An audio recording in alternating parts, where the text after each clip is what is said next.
On behalf of BYU, man, we feel honored to be here. It's been 20 years since BYU has been in San Diego for a bowl game. I believe Coach Edwards was here for 11 Holiday Bowls. And so not necessarily that this is the same format or the same era, but it's good to be back. And we're glad to be invited. I think we'll have a great following.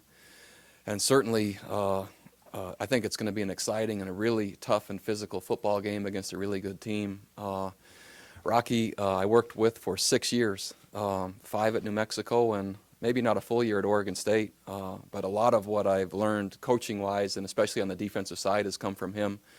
And so it's a unique chance to have a chance to play against kind of a mentor and a friend, I would say, a really good football team. I like our team. They compete very hard.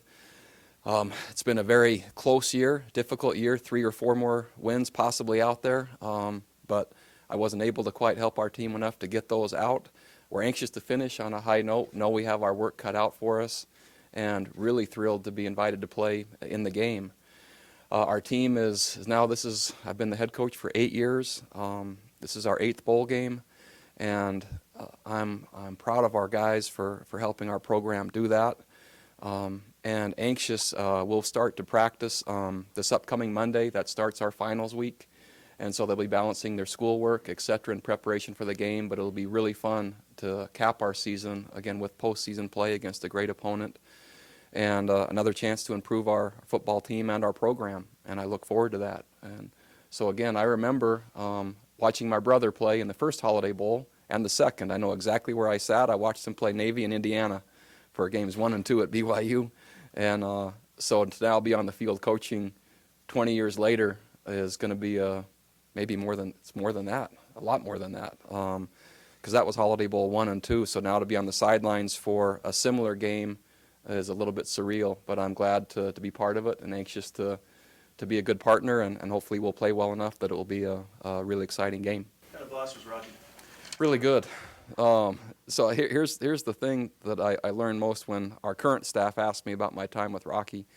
We were in situations where we were having to do a lot with not as much as the teams we were playing. So at Oregon State, it was part of I played there and then coached there, and they hadn't had a winning season for something like 23-ish, over 20 years.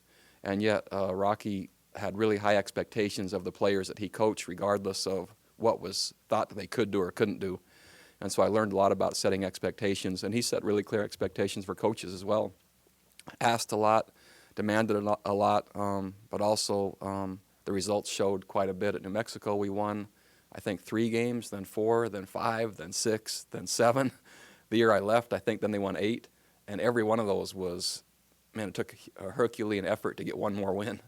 But it was worth it. And so I learned a lot about kind of overcoming adversity and not really accepting what the outside world has to say you can or can't do based on circumstance. And so, yeah, that's what I learned. Coaches always try to gain an edge. With you knowing Rocky fairly well, do you attack game plan a little differently? There's no edge to be gained. I'll just validate that by a point. I had left a really hard decision to leave to go to BYU, and the first time we had played, I think we went back to play New Mexico. I was running the exact same system, using the exact same signals that Rocky had taught me. I'd look across the field, see the same signals. I knew exactly what their defense was going to do against our offense, and I think the score of the game was like 10-8 or 10-7 or 13-10, and that was with knowing what the other. I could watch it, and I was using the same ones he was using, and so I'm not sure there's an edge to be gained. It's going to just be execution and the kids playing as hard as they can and doing what they're supposed to do, and I don't think there's going to be much changing of either team. There's been relative success on both sides to this point, so I don't know if there's any things to dig out that aren't already uncovered through a long history together.